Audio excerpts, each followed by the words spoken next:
인사드리겠습니다. 우리 봉성교회 성도 여러분 안녕하십니까? 안녕하세요.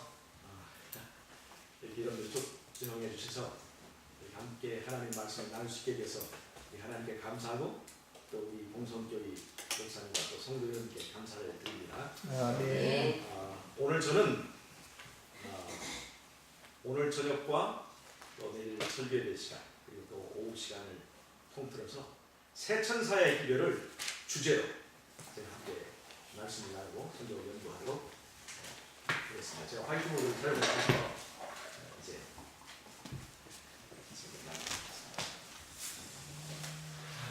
여러분,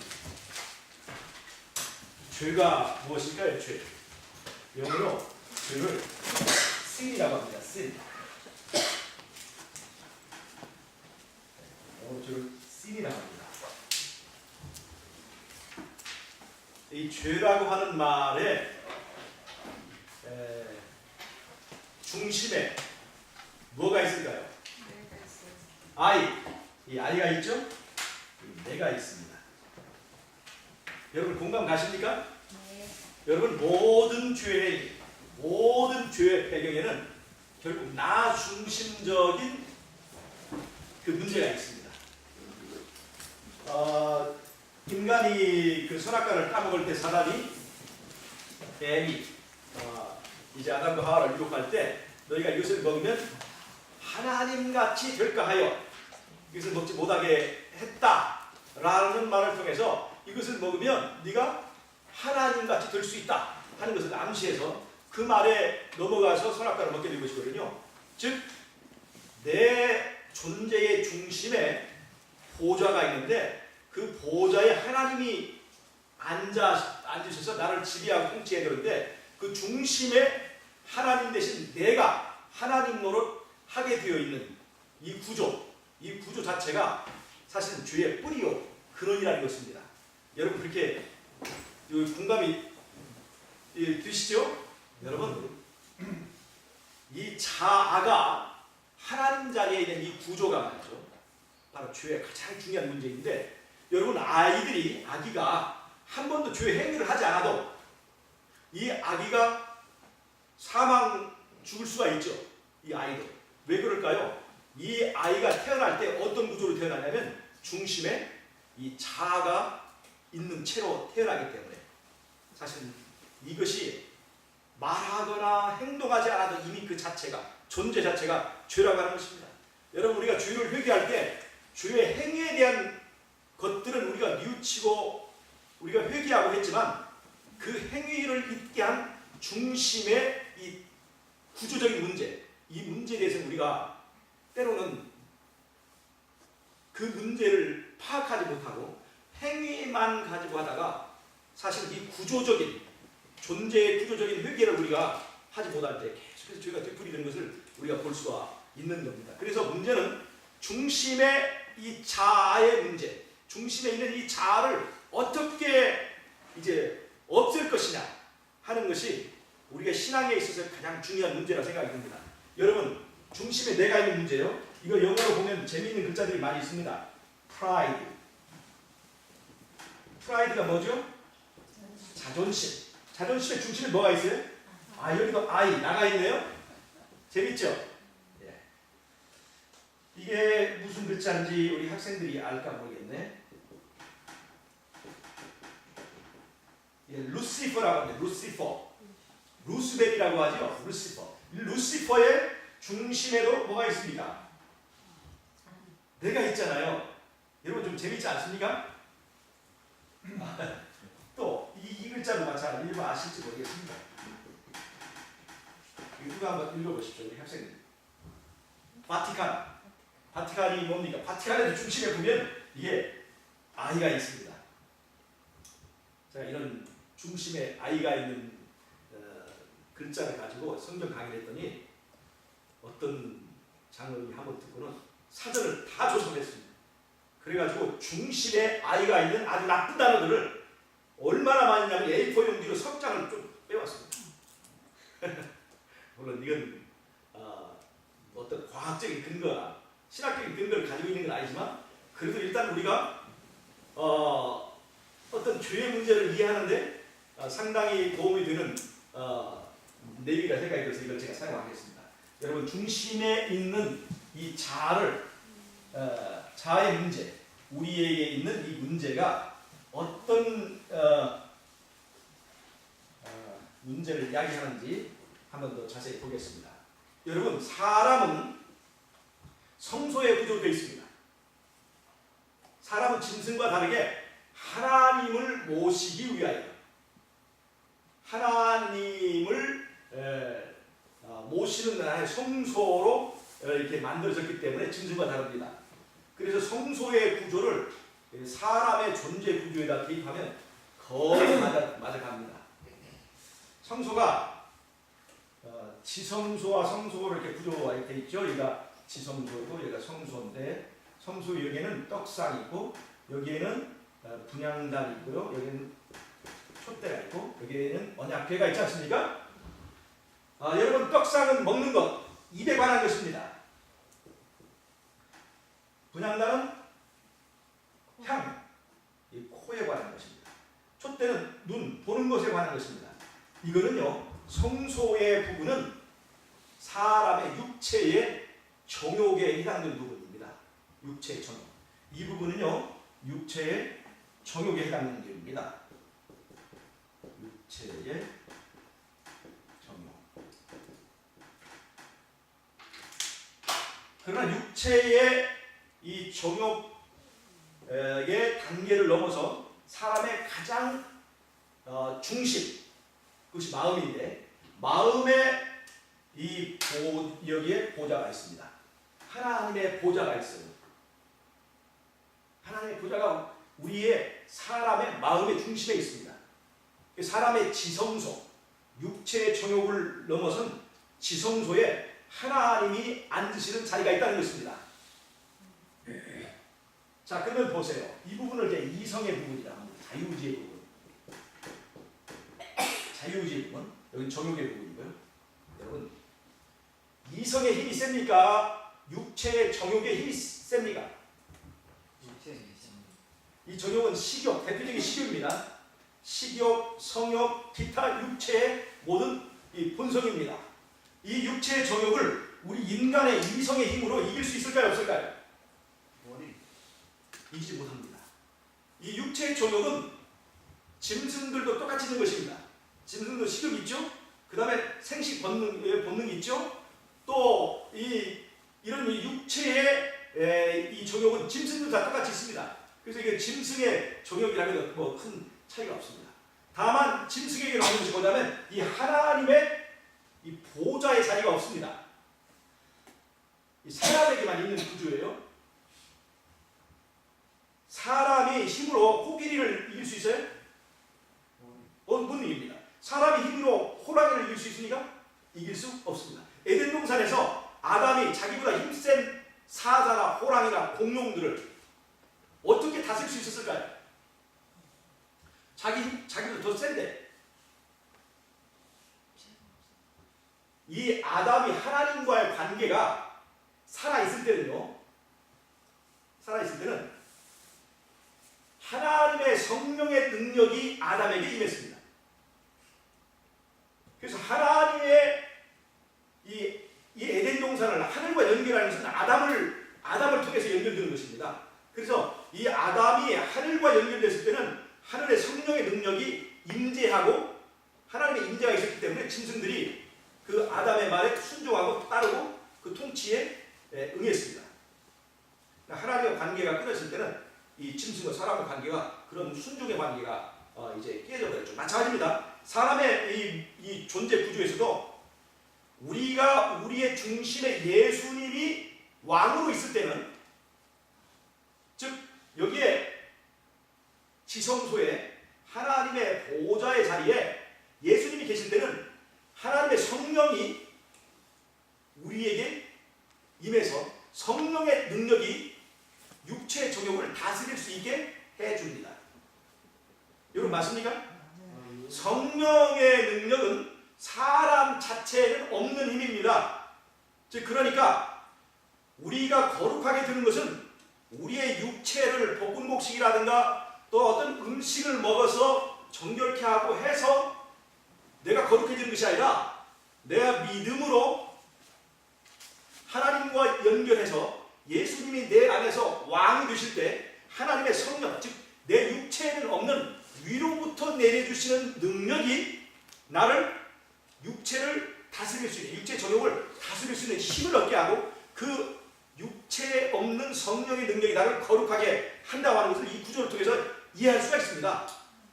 육체의 정욕, 즉 내 안에 있는 이 짐승들을 잘 순하게 하고 순화시키고 그렇게 할 수 있어요. 음식을 통해서. 그러나 그것이 우리의 거룩함의 뿌리는 아닙니다. 그래서 볶음국식을 먹거나 또 다른 어떤 우리들의 그 음식물을 먹어서 그 자체로 우리가 거룩하게 되는 것은 아닙니다. 우리의 거룩함은 하나님과 사람의 만남에 있습니다. 성령의 능력, 즉 신의 성품, 신의 성품에 참여하게 하는 그 만남에서 우리의 그 거룩함의 뿌리가 있는 것이고, 우리 안에 있는 이 음식물 기별들은 그런 것을 통해서 우리 안에 있는 육체의 정욕을 순화시키는 것입니다. 즉 성령이 나를 지배하게 될 때 내 안에서 육체의 정욕과 성령의 이 속성이 서로 전쟁이 벌어져요. 그래서 내 안에 있는 이 전쟁을 아주 쉽게, 가능하면 덜 고통스럽게 내 안에서 이것을, 이 육체 적용을 순화시키는 것이 바로 음식물 기별의 이 보조적인 역할입니다. 그래서 사람을 거룩하게 하는 것은 이 언약궤 자리에 예수님을 앉히는 바로 그것이라고 우리가 볼 수가 있습니다. 자, 그런데 이 자리에 예수님이 계실 때는 바로 성령의 능력으로 이 육체 정욕을 다스릴 수가 있는데, 여기에 이 자아가 아니 이 왕노릇할 때는 하늘과의 관계가 끊어집니다. 하늘과의 관계가 끊어지기 때문에 성령이 나를 도울 수가 없어요. 그래서 내 혼자 힘으로 이 육체의 정욕을 다스려야 되는데 이성의 힘으로 육체의 정욕을 이길 수가 없어요. 육체의 정욕이 내 이성의 힘보다 더 세기 때문에 이 육체의 정욕이 이 이성을 지배하게 되는 거예요. 그래서 그것이 바로 이 우리가 죄라고 하는 것입니다. 여러분, 육체의 정욕이 나쁜 것입니까? 식욕이 나쁜 것인가요? 식욕 자체는 나쁜 것이 아닙니다. 정욕 자체는 나쁜 것이 아니에요. 성욕도 마찬가지입니다. 나쁜 것이 아닙니다. 하나님의 선물입니다. 정욕은요, 이건 나쁜 것이 아닙니다. 하나님께서 이 식욕이 언제 없어지죠? 아파요. 병들어서 사람이 정상이 아닐 때, 죽어갈 때 없어져요. 그러니까 우리 안에 이 사람이 활동하면 필요한 에너지를 만드는 이 발전기가 있어요. 발전소가 있는데 거기에 이 연료를 갖다 넣어줘야 거기서 이 발전을 해서 에너지를 생성하게 되는데, 그것이 바로 이제 우리가 식욕을 통해서 그것을 이 배터리, 우리 안에 에너지를 충전하는 그 과정을 즐겁게 할 수 있도록 하나님께 식욕을 주신 거란 말이죠. 그 자체를 즐길 수 있도록 주신 것이 바로 식욕이라는 말이죠. 육체 정욕 전부 다 그렇습니다. 그러나 문제는 이 정욕이 나를 지배하게 될 때 그것은 죄라고 하는 것입니다. 그 상태가. 자, 이제 보세요. 이 보좌에, 내 안에 있는 이 보좌 중심에 바로 하나님이 왕노를 하셔야 되는 그 자리에 누가 앉게 됐냐면 이 내가 앉게 됐다는 것입니다. 그러면서 우리는 하늘과 연결이 끊어지게 됐습니다. 그리고 그러한 상태에 있을 때 나를 지배하는 것은 뱀입니다. 이 자아에 기생하는 것이 뱀이에요. 뱀. 가능할까요? 그 전에는요, 내가 하늘과 연결되어 있을 때는 뱀이 우리를 지배할 수 없습니다. 왜요? 예수님의 능력이 우리를 지키고 있기 때문에. 그러나 예수님과 관계가 끊어진 다음에는 사단이 나를 지배할 수 있을까요? 없을까요? 있습니다. 그럼 사단이 예수님을 몰아낼 수 있습니까? 내 안에서? 못 몰아냅니다. 힘으로 딸려요.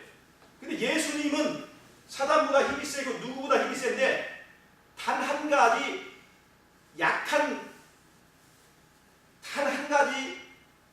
약한 부분이 있습니다. 예수님을 이 세상에서 쫓아낼 수 있는 단 한 사람, 그게 누굴까요? 바로 나입니다. 예수님은 나에 의해서만 쫓겨나신 분이라 말입니다. 그거 이해되십니까? 사단은요 자기 힘으로 예수님을 쫓아갈 수 없기 때문에 누구를 유혹했나요? 나를 유혹한 거예요. 여자를 유혹한 겁니다. 인간을 유혹한 거예요. 예수님은요 내가 그분을 십자가에 못 박을 때 피하지 못하셨습니다. 그분은 나에게만 약한 분이거든요. 라우디가 교회에서 예수님은 문 밖에서 문을 두드리실 뿐이지 문을 밀치거나 문을 깨뜨리고 들어오지 않으십니다. 그분은 내 의사를 존중하시고 나와 사랑의 관계를 맺기를 원하시기 때문에 예수님은 내가 나가라면 나가는 나한테만 나에게서만 연약한 그런 분이시다 이 말이죠. 아멘. 그래서 사단은 내가 예수님을 몰아낼 수 있는 힘이 있기 때문에 나를 유혹한 겁니다. 인간을 유혹한 것입니다. 그래서 예수님은 나에 의해서 쫓겨나신 거예요. 사람에 의해서 쫓겨나신 거예요. 그렇게 내가 예수님과의 관계를 끊어버린 다음에는 사단이 나를 지배하게 되는데 그것이 바로 뱀이 이제 그 다음부터는 나를 지배하게 되는 것입니다. 뱀은요, 죄는 자아가 살아있을 때 더 강합니다. 자, 이거 보세요. 뱀이 나를 지금 이 자아에 기생하고 있습니다. 여러분, 어떻게 하면 이 뱀이 죄인데요. 어떻게 하면 이 뱀을 죽일 수 있을까요? 뱀을 죽이는 방법이 무엇일까요?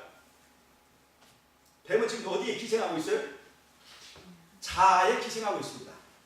그럼 뱀을 죽이려면 뱀을 죽이려면 어떻게 뱀이 죽겠습니까? 바로 자아가 죽어야 뱀이 죽는 것입니다. 이런 제가 지금 드리는 이 말씀이 로마서의 그 흐름에 그 내용을 지금 다 이루고 있습니다. 그 로마서 7장에 보면 두 남편이 나옵니다. 옛 남편과 새 남편이 있어요. 예. 근데 옛 남편을 율법이라고 생각하면 굉장히 곤란합니다. 옛 남편을 죽여야, 옛 남편이 죽어야 그 남편의 법으로부터 자유롭게 되잖아요. 근데 여기서 말하는 옛 남편은 사실은 죄입니다.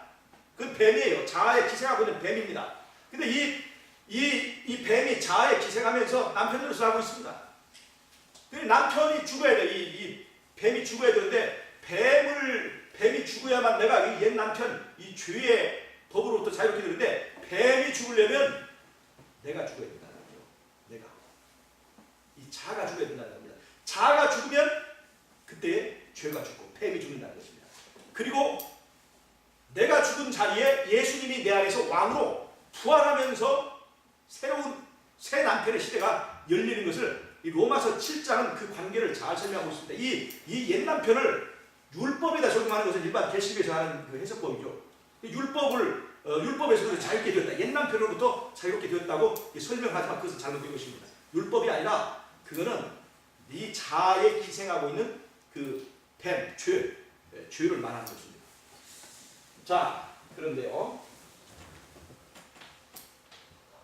사단이 나를 이렇게 장악하고 이 자아에 기생하고 있을 때는 첫 번째 사단은 어떤 일을 하는가? 첫 번째는요. 사람을 정욕에 빠져서 살게 만듭니다. 정욕주의의 삶을 살게 만들어요. 이것이 로마서 1장에 나오는 내가 이 자아가 마음의 중심에 앉아서 왕노릇하고 있을 때 사단이 나를 지배하게 되는데 그때 사단이 나로 하여금 이제 그 행하게 하는 그 한 가지 현상이 첫 번째 현상이 뭐냐면 정욕에 빠져 살게 만들어요. 식욕을 만족시키고 그 다음에 성욕을 만족시키고 온갖 육체의 정욕에 취해서 살게 만들어서 로마서 1장에 나온 여러 가지 죄의 증상들이 있습니다. 여러 가지 죄의 그 증상들이 로마서 1장 손가락을 셀 수 없는 수많은 많은 그 죄의 증상들이 바로 사단이 나로 하여금 정욕주의로 빠지게 만들 때 나타나는 현상입니다. 자, 그런데 로마서 1장은 사단이 나를 정욕주의로 빠지게 만드는 그 현상들을 말해주고 있습니다. 수많은 증상들이 있죠. 남색하는 일, 수근수근하는 일, 배신하는 일, 그 다음에 탐욕과 그 다음에 우상숭배와 그 모든 증상들이 전부 다 이 정욕주의에 빠졌을 때 나타나는 현상들입니다. 그런데 하나님께서 이제 유대인들을 이스라엘에 세웠지 않습니까? 그리고 이스라엘에게 뭘 주냐면 율법을 줬습니다. 율법을 줬어요. 율법. 자, 율법이 나쁜 것입니까? 율법이 나쁜 것입니까? 좋은 것입니까? 좋은 좋은 것이에요. 나쁜 것은 무엇입니까? 율법주의가 나쁜 것입니다. 자, 종욕이 좋은 것입니까? 나쁜 것입니까? 좋은 것이에요. 종욕주의가 나쁜 것입니다. 이스라엘에게 율법을 주었는데 로마서 2장 3장에는 바로 그 문제를 다루고 있습니다. 율법을 가지고 율법을 지키는 유대인들은 이방인들에 비해서 나으냐? 전혀 낫지 않더라 하는 것입니다. 이게 왜 그러냐?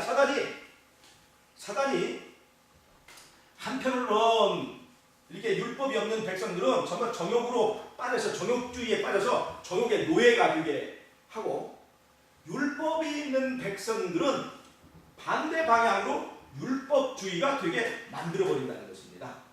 어떻게 그렇게 하느냐? 율법을 지키는데 내 마음속에 평화가 없어요. 그게 사도 바울의 체험이었습니다. 그게 유대인들의 상태였습니다. 그래서 사도 바울은 이제 그 로마서 7장 25절, 26절, 24절에서 오호라 나는 곤고한 몸이로다. 이 사망의 몸에서 누가 나를 건져줄 것인가 라고 하는 그런 그 괴로운 부르짖음을 이렇게 내뿜을 수밖에 없었습니다. 왜 그러냐? 자, 율법을 지키기는 지킵니다. 그런데 속을 뜯어보면 이방인들과 다른 것이 하나도 없었다는 것을 겉만 이방인과 다른 채 했고 했지만 율법을 즐겁게 행하지 못하고 율법과 원수된 내 본질적인 문제를 해결하지 못했다는 것입니다. 왜 그럴까요? 왜 사도 바울은 오라 나는 이 곤고한 몸이로다라고 부르짖을 수밖에 없습니까? 여러분, 율법이라고 하는 것은 하나님을 중심으로 하나님 나라를 세우는 법입니다. 즉 하나님이 중심인 법이 율법이에요. 그런데 지금 나는 누구 중심으로 되어 있습니까? 나 중심으로 되어 있는 거예요. 자가 중심으로 되어 있는 것입니다. 그러니까 중심에서 율법과 일치할까요, 안 할까요? 즉 자가 중심으로 되어 있는 이 나의 존재 구조와 하나님 중심인 이 율법이 중심에서부터 갈등을 갖게 된다는 것입니다. 즉 율법을 지키지만 율법과 적대관계에 있다는 거예요. 서로가 이 율법 안에 있는 하나님과 내 안에 있는 하나님이 서로 다른 방향을 지향하기 때문에 절대로 화목할 수 없다는 거예요. 구원을 얻기 위해서 율법을 지키지만 행복하지는 않다는 것입니다. 그것이 바로 율법주의예요. 율법주의. 이게 율법주의입니다. 자, 사단은요, 율법을 지켜라. 그러나 무엇은 고치지 말아라? 중심에 자아는 그대로 둔 채 율법을 지키게 만드는 것입니다. 그럼 뭐가 돼요? 율법주의가 되는 것입니다. 율법의 노예가 되는 것입니다. 율법의 정죄 아래 있게 되는 거예요. 그래서 안 그렇습니다. 여러분, 사단이 우리를 안식일을 지키는 건 어렵지만 안식일 그래 지키긴 지켜. 그런데 안식일주의, 율법주의가 되도록 만드는 경우가 있습니다. 안식일을 지켜도 행복하지 못한 내 마음속에 나만 아는 문제에 다른 사람 모르는 그런 것이 있을 수가 있습니다. 근데 왜 그런 줄 아십니까? 중심에 자아가 있게 되면 하나님 중심의 안식일과 나 중심적인 나의 존재 구조가 중심에서부터 이렇게 갈등을 갖게 될 때 안식을 지키지만 행복하지 못하다는 것입니다. 여러분, 문제는 무엇입니까? 중심에 있는 이 자아의 문제, 이 중심의 문제를 해결하지 않고는 정욕이 좋은 것이라도 정욕주의가 될 수밖에 없고 율법이 좋은 것이라도 율법주의가 될 수밖에 없었다고 하는 것입니다. 여러분, 그러면서 율법과 정욕주의는 식욕이나 성욕이나 이런 것들에 탐욕에 몰입해서 사는 건데 이방인들의 삶이라고 하는 것입니다. 로마서 1장에서 말하는 것입니다. 이방인들의 삶이에요. 로마서 2장 3장은 유대주의, 율법주의, 유대인들의 위선적인 삶을 말하고 있습니다. 그러면서 정욕주의는 율법주의를 향해서 저 율법주의, 저 위선자들 이렇게 똑같이하고, 그다음 율법주의는 저 더러운 이방인들, 저 더러운 정욕주의 하면서 율법주의와 정욕주의가 신나게 싸웁니다. 그런데 사실은 둘 다 틀렸다는 것입니다. 뭐 때문에 그래요?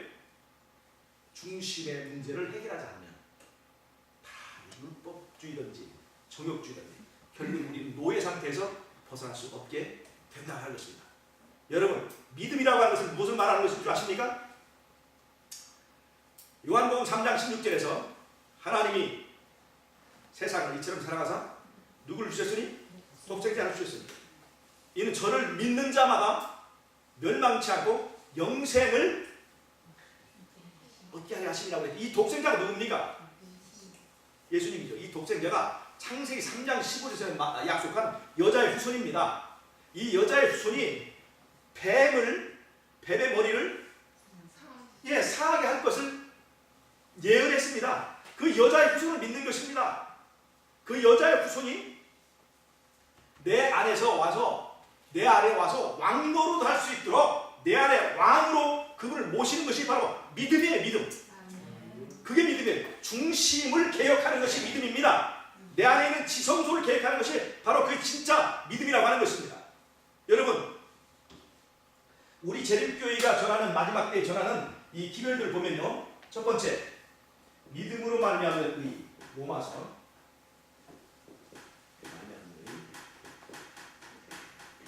그 다음에 안식일 기별, 그 다음에 하늘 지성소 기별. 이것들이 대체적으로 이제 크게 나눈 그 세 가지 이 재림 기별의 세 가지 흐름이라고 볼 수 있습니다. 여러분, 그런데 믿음으로 말미암는 이 로마서는 뭐냐? 바로 중심의 이 자아를 죽이고 그 안에 예수님, 여자의 후손을 정당한 왕을 모시라는 것이 로마서의 핵심적인 기별입니다. 로마서 1장 2절에 보면 말이죠. 예수님을 다윗의 후손으로 소개하고 있습니다. 왜 예수님을 다윗의 후손이라고 소개를 할까요? 다윗의 후손이라는 말은 무슨 말입니까? 정당한 왕의 자격이 있는 분이다 하는 것이에요. 여러분, 우리의 문제는 육체 정욕의 문제가 아니라 왕의 문제입니다. 누가 왕이냐 하는 것이에요. 내 안에. 그래서 이 자아가 자리하고 있는 이상 정욕에 빠지든지 율법에 빠지든지 다 해결 방법이 없습니다. 나를 다스려줄 왕이 필요한데 그 왕이 누구예요? 창세기 3장 15절에 약속한 여자의 후손이라는 것입니다. 그 왕이 내 안에서 진짜 왕의 자격이 있는 진짜 왕을 내 안에 모시라고 하는 것이 로마서의 기별인데, 로마서 1장 2절은 그래서 예수님을 다윗의 후손이라고 얘기하고 있는 것입니다. 자, 예수님을 내 안에 왕으로 모시면 어떤 일이 생길까요? 자, 중심이 바뀌어졌죠? 중심의 개혁이 일어났단 말이에요. 자, 보자. 아까 이 세 가지 얘기했죠? 자, 로마서, 이 믿음으로 말하는 의미는 지성소를 개혁하라는 얘기죠? 그 다음에 안식일 사상은 뭡니까? 안식일. 시간의 지성소의 문제입니다. 그 다음에 하늘 지성소, 이건 말할 것도 없이 지성소 기별이죠. 지성소의 문제를 중심으로 기별을 전하는 교회가 바로 이 재림교회입니다. 즉, 안식일 기별은 시간의 지성소를 다루고 있는데, 이것이 믿음으로 말미암는 의와 일맥상통하는 것은 믿음으로 말미암는 의의 핵심이 뭐냐? 너의 지성소, 육체의 지성소를 개혁하라고 하는 것이기 때문에 이 안식일 기별과 일맥상통한다는 것입니다. 그래서 여러분, 우리의 개혁은요, 시골 생활 이전에 사실 천국 생활이 필요하다는 것입니다. 여러분, 시골 생활이 천국 생활입니까? 아니면 이게 그냥 마지못해 사는 지옥 생활입니까? 사실 시골 생활보다 더 중요한 게 천국 생활인데, 천국은 어떻게 되느냐? 왕이, 예수님이 다스리면 그게 천국이 되는 거예요. 내가 다스리고 있어, 내가 왕노할 때 그것이 바로 지옥입니다. 지옥. 그게 이 바울이 말한 오호라나는 곤고한 몸이다. 이건 지옥의 부르짖음입니다. 그러나 예수님이 내 안에서 왕노릇하게 될 때에 그것이 바로 천국이 되는 거예요. 어떻게 되느냐? 이 중심이 바뀌어지면 말이죠. 어떤 상태가 되느냐? 시편 1편에 나오는 그 상태가 됩니다. 시편 1편은 어떤 얘기입니까? 복 있는 자는 악인의 길을 좇지 아니하며 오만한 자리에로 앉지 아니하고 주인의 길을 서지도 아니하고 어떻게 하는 거예요? 오직 여호와의 율법을 즐거워하여 묵상하며. 자, 여기 보세요. 이제 율법을 묵상하는 것이 즐거운 일이 됐습니까? 중심에 자아가 있으면 절대로 일어나지 않는 현상입니다.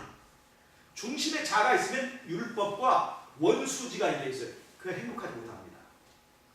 그러나 중심에 예수님이 모셔진, 즉 지성소의 개혁이라는 사람은 율법이 즐거워지게 돼요. 왜? 중심이 맞으니까. 중심이 코드가 맞잖아요. 율법의 중심 하나님이요, 이 나의 중심도 하나님이기 때문에 이 중심의 일치가 되기 때문에 율법을 즐거워하게 됩니다. 자, 이제는 율법이 오리를 가자고 하면 이 사람은 몇 년을 갈 수 있습니까? 10년을 갈 수 있는 거예요. 그러면 이 사람은 율법으로부터 자유롭게 되었습니까? 자유롭게 된 거예요.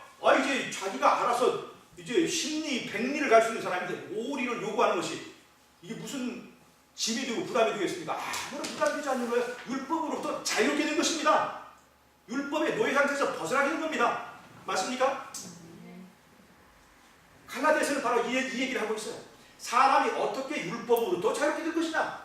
일반 개신교에서는 이렇게 얘기합니다. 율법을 폐하면, 율법을 폐해서 우리가 자유롭게 될 수 있다. 그걸 가르칩니다. 십자가와 율법을 폐했다고 그렇게 가르쳐요. 그래서 자유롭다고 얘기합니다. 그러나 우리 재림교회는 지성소 기배를 가지고 있는 이 진정한 마지막 시대 진리를 가진 교회는 지성소를 개혁하여서 그 안에 왕을 바꾸면 율법을 즐거워하는 사람이 될 수 있다는 겁니다. 율법을 즐거워하는 사람은 이미 율법으로부터 자유로웠다는 것입니다. 이 변화, 이것이 갈라디아서, 우리의 갈라디아서와 로마서와 히브리서가 우리에게 말하는 진정한 율법으로부터 자유롭게 되는 그 방법을 말하는 것입니다. 여러분, 그 톰 소여의 웜이라고 하는 그 책을 보면요, 장난꾸러기 톰이 있습니다. 맨날 장난만 치고 이렇게 모험이나 하고 이모 속을 썩이다가 어느 날 이모한테 잡혀서 벌을 받습니다. 오늘은 나가 놀 수 없다. 그리고 벌을 받아. 무슨 벌을 받느냐? 너 집안에 오늘 집 울타리를 전부 다 페인트칠을 해라. 그래서 이 톰이 이 동굴 탐험도 해야 되고 애들하고 딱지치기도 해야 되고 애들하고 노는 그것에 재미를 가지고 있는 이 톰이 말이에요. 그날 나가놀지 못하고 친구들이 저기 놀고 있는데 그날 이 울타리 페인트칠을 하고 있습니다. 여러분, 즐거울까요? 안 즐거울까요? 지옥이에요. 지옥입니다. 억지로 하는 거예요. 억지로. 하고 싶지 않은데. 그런데 이 톰이 벌 받는 걸 보려고 톰의 친구들이 톰을 구경하러 옵니다. 톰이 벌 받는 걸 보려고. 그래, 친구들이 막 이 톰에게 올 때 톰이 머리가 아주 비상한 이 꾀쟁이거든요. 친구들이 갑자기 오니까, 친구들이 가까이 오니까 갑자기 톰이 지겹다는 그 얼굴 찌푸려진 그 인상을 싹 거두고 갑자기 휘파람을 불면서 울타리를 너무나, 페인트칠을 너무나 재밌게 하는 거예요.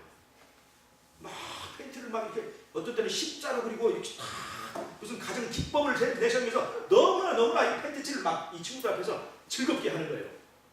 처음에는 이 친구들이 톰이 얼마나 짜증을 내고 괴로워하는지 그걸 깨소금 맛으로 구경하려고 친구들이 왔다가 가만히 보니까 톰이 이게 벌 받는 게 아니라 가만히 보니까 이게 너무나 이 페인트 칠을 재밌게 하고 있거든요. 그러니까 친구들이 이게 좀 자기도 좀 하고 싶은 마음 생겼어요. 그래서 야 톰, 너 저기 그 벌 받는데 우리가 조금 저기 이 울타리 좀 칠해주면 어떨까 하고 딱 얘기를 했습니다. 톰이 어땠을까? 그 말이 나오자마자 그래, 너희들 이 울타리를 조금만 좀 칠해줘라. 나 정말 나이 저 울타리 칠하기 너무나 지루했는데 이거 좀 칠해줘라. 이렇게 하지 않고 친구들이 울타리를 좀 이 페인트 칠을 좀 하자고 해도 톰은 딱 정색을 하면서 안 돼. 이거는 이모가 나한테 이 기술이 있기 때문에 나한테 이 부탁을 해서 너희들은 기술이 없기 때문에 이걸 칠할 수가 없어 하고 이제 더 재밌게 막 페인트 칠을 하는 거예요. 그러니까 이 아이들이, 순진한 아이들이 이제 막 안달이 났습니다. 자기도 한번 이제 페인트 칠을 좀 하고 싶은데 그래가지고 아이들이 쭉 줄을 들었었습니다.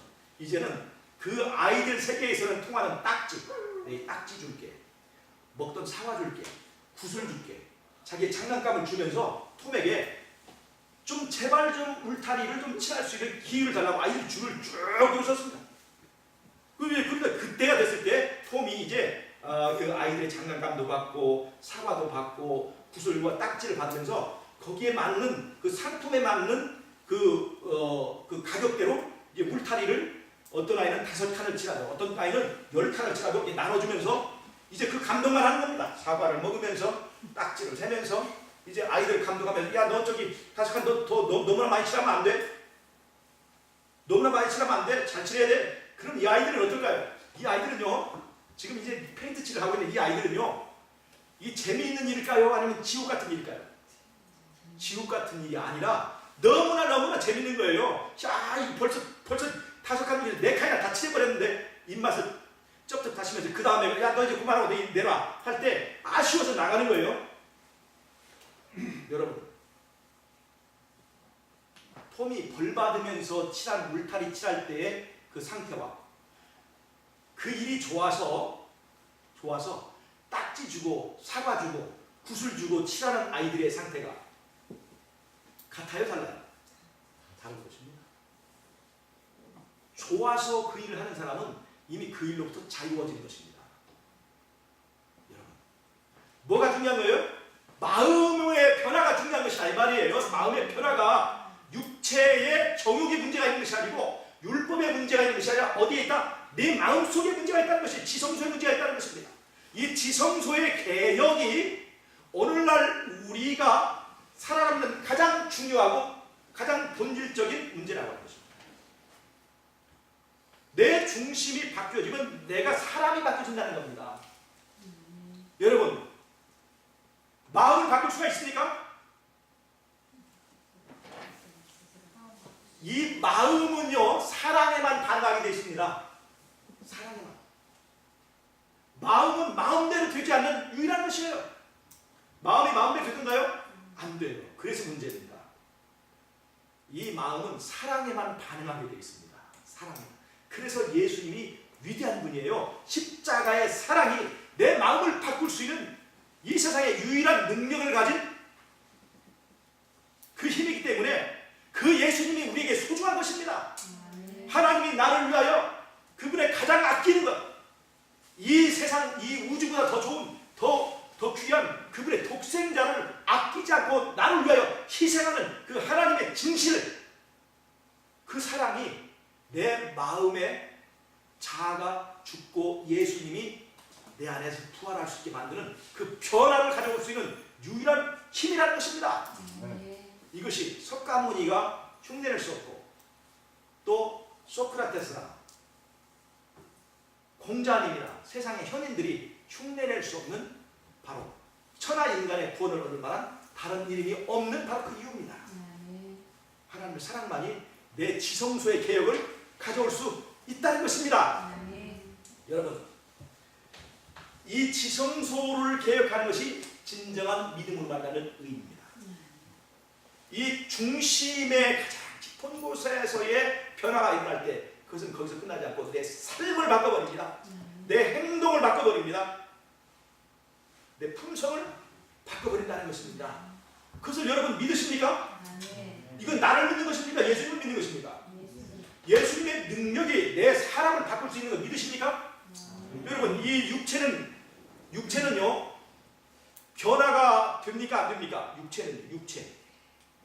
육체는요 아무리 채신이라고 아무리 깨끗이 닦아도 에덴 동산 상태로 돌아가지 않습니다. 에덴 동산 상태로 돌아간다 할지라도 그 육체가 나를 그렇게 만들지 못합니다.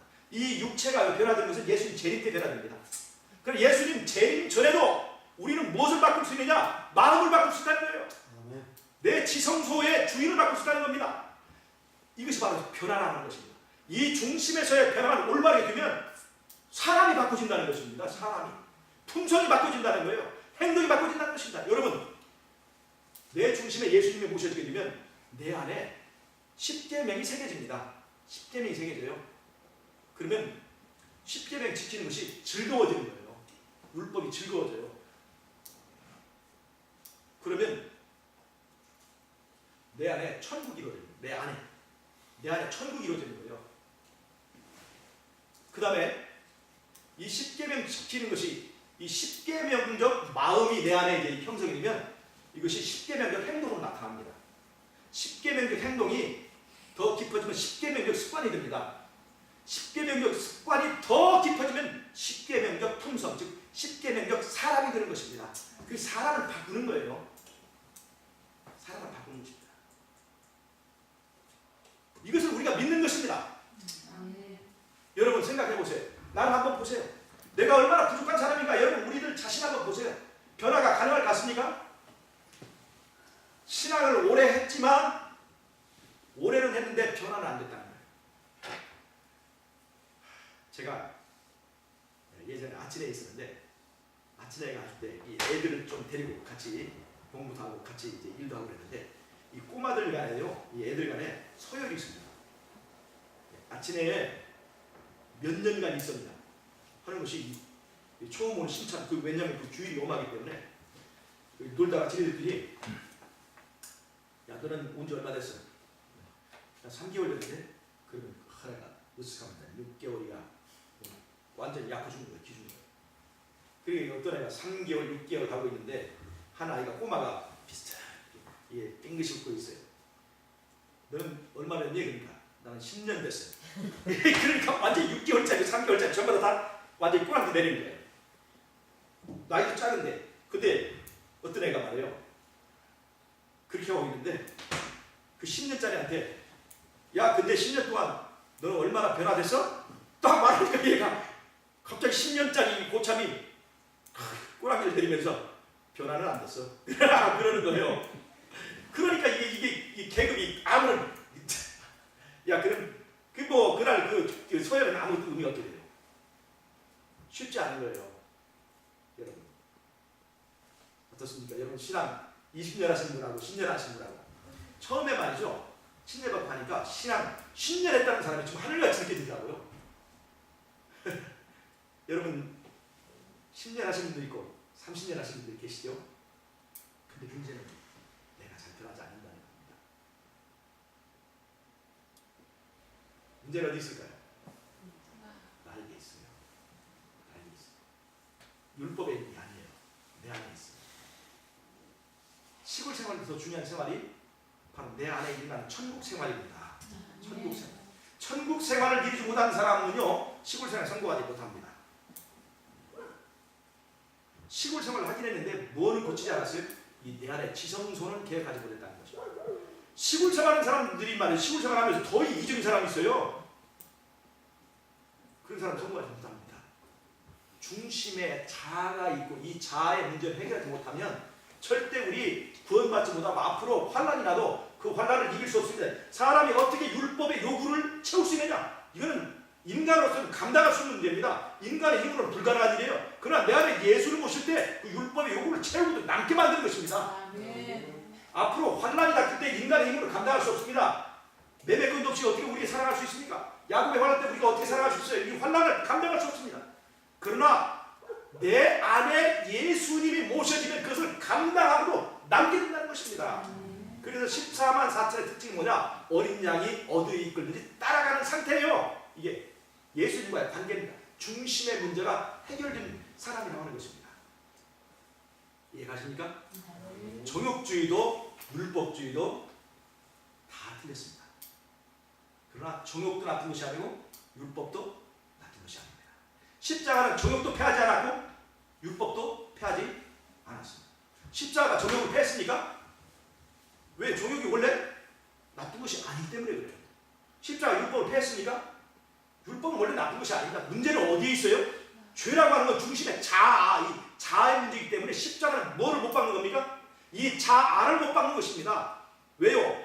자아는 사랑에 의하여서만 죽기 때문에 이 십자가가 필요한 거예요. 자, 여러분, 이 로마서가 바로 이러한 의미에서 믿음으로 말하는 의미입니다. 로마서는 자아의 중심, 이 나의 중심을 개혁하라고 하는 명령이에요. 그래서 이제 율법주의, 할례당이 장악하고 있던 이 신약교회에 이 로마서의 믿음으로 만나는 의의 기별이 주어지면서 사람들은 이제 전부 다 율법 하던 사람들이 이제 믿음 하게 됐습니다.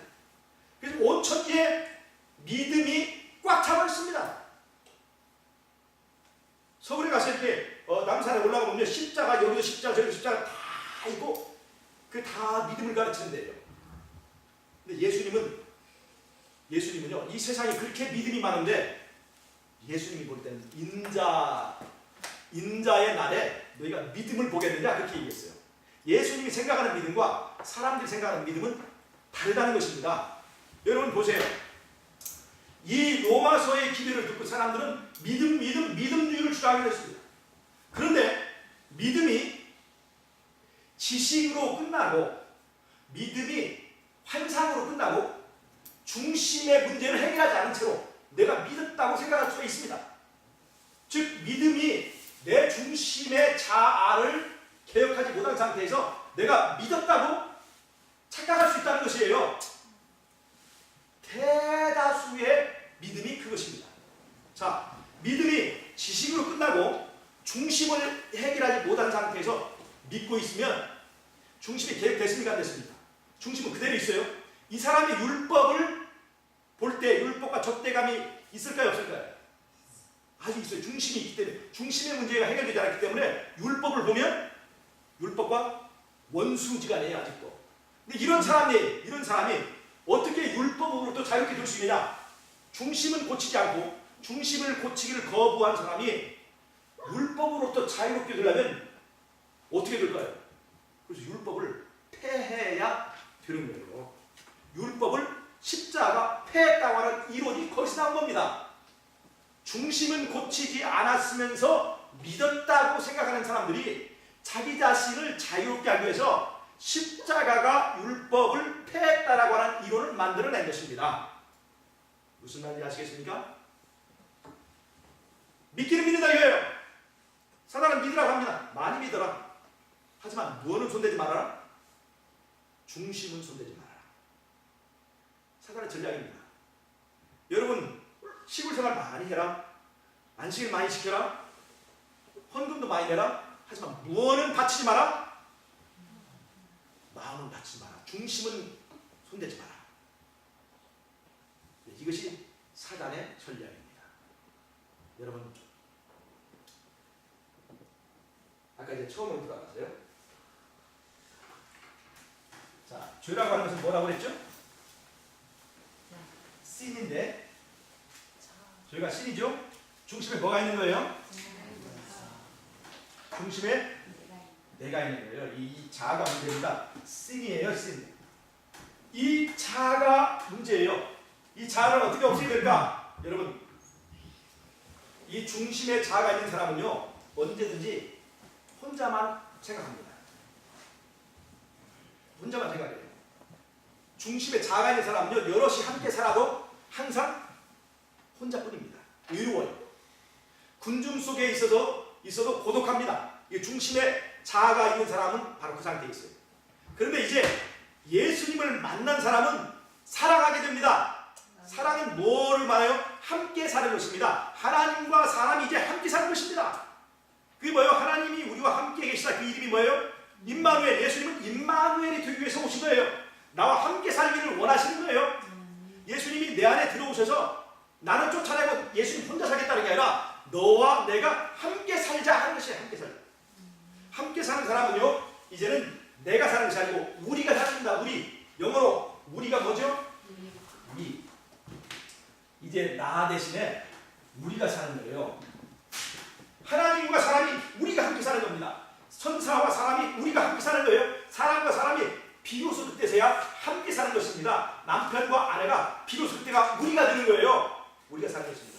여러분, I 대신에 W, 위자를 넣습니다. 글자가 새로 달라졌습니다. 뭔 글자입니까? 읽어보세요. 예? 어떤 글자가 만들어졌습니다? 수엔? 어떤 글자예요? 목사님, 이 무슨 글자입니까? 왜? 무슨 뜻입니까? 뜻이 어디? 그럼 거꾸로 읽어보세요. 뉴스. 뉴스가 된 거예요. 이게 소식이에요. 여러분, 거꾸로 읽으면 이게 뉴스가 된 것입니다. 이게 뭐예요? 소식이죠? 이게 바로 복된 소식입니다. 하나님께서 기다리는 소식. 하나님께서 이 봉성교회를 바라보시면서 듣기를 원하시는 바로 그 소식. 내가 기다리고 기다리는 바로 그 소식. 하나님이 사람과 함께 살게 됐다. 이것이 바로 복된 소식입니다. 내 안에 있는 자아를 펴고 예수님이 내 안에서 왕노로 사는 천국이 내 안에 이르렀다고 하는 그것이 바로 복된 소식 아닙니까? 그것이 복음 아닙니까? 이것이 바로 뉴스입니다. 굿뉴스라는 것입니다. 뉴스. 여러분 뉴스라고 하는 말은요. N 노을스 북쪽, E 이스트 동쪽, W 웨스트 서쪽, S는 뭐예요? 사우스 남쪽. 동서남북을 말합니다. 뉴스는요. 여러분 동서남북을 한번 보십시오. 이 안에 아이가 있습니까 없습니까? 동서남북을 다 살펴봐도 이제 아이가 있어요 없어요? 아이가 소멸됐죠? 아이가 없는 거예요. 자아로부터 자유롭게 된 것입니다. 그래서 이것이 뉴스입니다. 굿뉴스. 여러분 굿뉴스가 이 복된 소식이 여러분들 자신의 역사가 되기를 원치 않으십니까? 오늘 그 굿뉴스가 이 봉성교회에 차고 넘치길 바랍니다. 자아로부터 자유롭게 된 사람. 자아로부터 자유롭게 된 사람. 이 사람이 진정한 천국을 맛보는 사람입니다. 여러분 시간은 다 됐지만 제가 얘기 한 통을 하고 마치겠습니다. 제가 이 강의를 하면 꼭 빼지 않고 있는 얘기인데요. 성경에 가장 깊숙한 곳에 감춰진 책이 아가서입니다. 아가서. 솔로몬의 아가서. 이 아가서는요. 진정한 사랑이 무엇인가를 보여주는 책이에요. 여러분 다윗의 아들 중에서 솔로몬은 참으로 지혜가 뛰어나고 다윗이 그 솔로몬에게 왕위를 약속한 아주 전도가 유망한 그런 사람이었습니다. 예루살렘에 있는 귀족과 왕족의 딸들이 전부 다 솔로몬과 결혼하기를 바라고 있었습니다. 여자들이 너무나 많으니까 이 머리 좋은 솔로몬이 고민이 생겼어요. 저 많은 여자들 중에 지금은 나를 위해 목숨도 바치고 뭐든지 다 바치고 따라올 것 같은 저 여자들 중에 내가 만약에 왕의 아들이 아니고 내가 만약에 이 왕복을 벗게 되면 내가 만약에 내 손가락에 있는 이 왕위를 보장하는 이 계승의 이 왕위를 이 보장하는 이 반지가 벗겨졌을 때 그래도 나를 사랑할 수 있는 진정한 사랑을 가진 여자가 있을까라고 생각을 해보니까 없더라는 거예요. 이 지혜로운 솔로몬이 볼 때 없더라는 거예요. 예루살렘에서 찾지 못했어요. 그래서 이 솔로몬이 왕복을 벗고 왕자의 옷을 벗고 미복을 하고 이스라엘을 주유 여기저기 돌아다닙니다.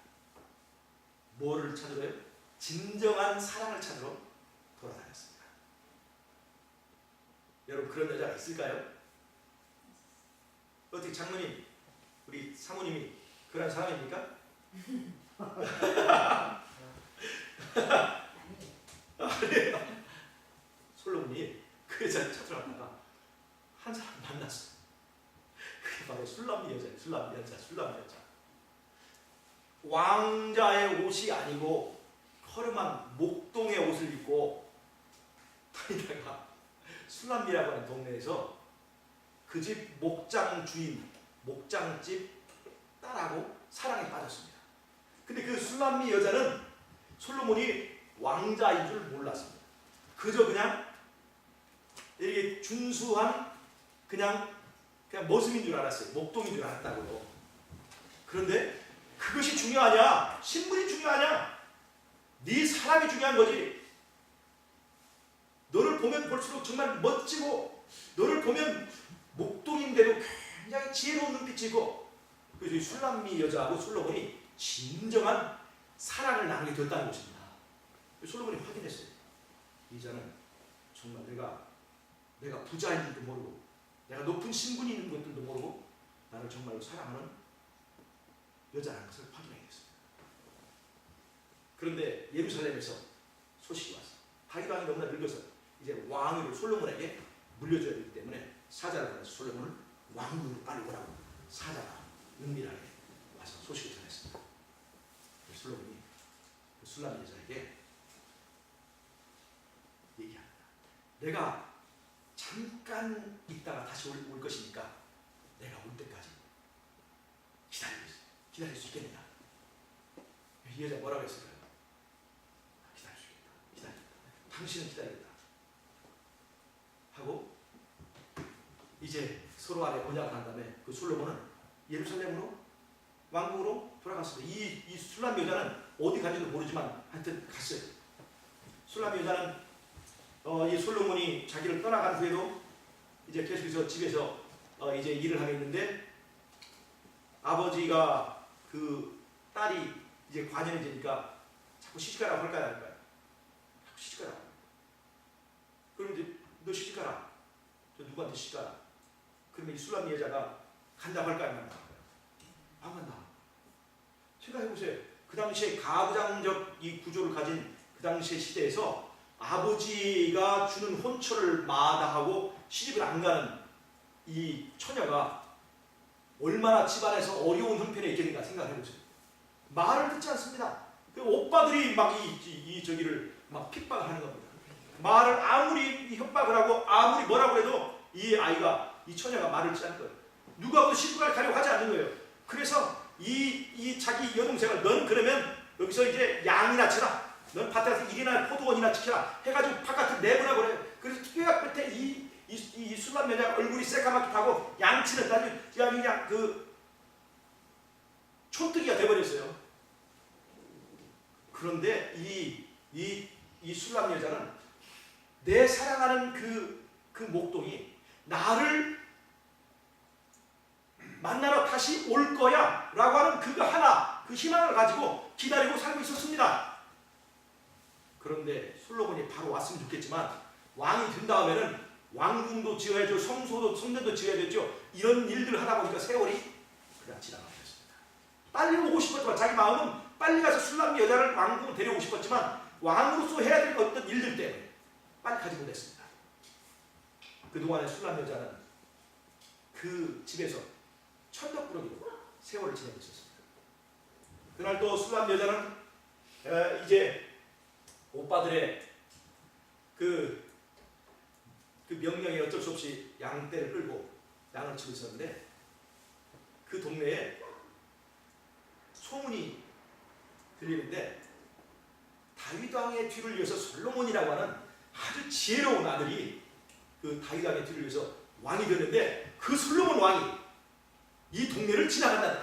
그리고 그 솔로몬 왕이 그 관한 이야기, 그 아이 여자 둘이 와서 아이 하나를 놓고 서로가 내자라고 하는데 이 솔로몬 왕이 그 엄마를 찾아줬던 그 얘기 있잖아요. 이 아이를 칼로 잘라서 나눠주라고 했더니 진짜 엄마는 저 여자에게 주라고 그러고 가짜 엄마는 칼리라고 했는데 솔로몬이 그 말을 듣고 진짜 엄마는 저 여자에게 주라고 했던 저 여자가 진짜 엄마다 하는 그런 얘기들이 그 나라에 이게 그 소문이 있어요. 바로 그 솔로몬이 이 동네를 지나간다는 얘기를 듣고 이 술람미 여자도 그 솔로몬 왕을 한번 보고 싶어서 군중들 틈에 끼어서 기웃기웃하고 그 솔로몬 왕을 한번 보려고 거기에서 이렇게 기웃기웃하고 있었습니다. 근데 왕이 이제 가마를 타고 지나갑니다. 이제 그 앞에 호위하는 병사들이 지나가면서 모두에게 고개를 숙이라고 얘기해. 칼을 차고 그 호위병들이 지나가면서 그래서 술람미 여자도 고개를 숙이고 그 솔로몬이 지나가기를 기다리고 있었는데 그 솔로몬을 탄 가마가 자기 앞을 지나가다 뚝 서더니 갑자기 그 가마에 있는 솔로몬 왕이 자기의 이름을 부르면서 술람미 여자야 고개를 들어라 라고 외치는 거예요. 놀랐을까요? 안 놀랐을까요? 너무나 놀랐습니다. 솔로몬 왕이 어떻게 내 이름을 알며 처음에는 겁이 났는지도 모르겠어요. 그런데 그래서 고개를 들어도 얼굴을 보니까 얼굴을 알아볼 수가 없어요. 왜요? 옷이 달라졌습니다.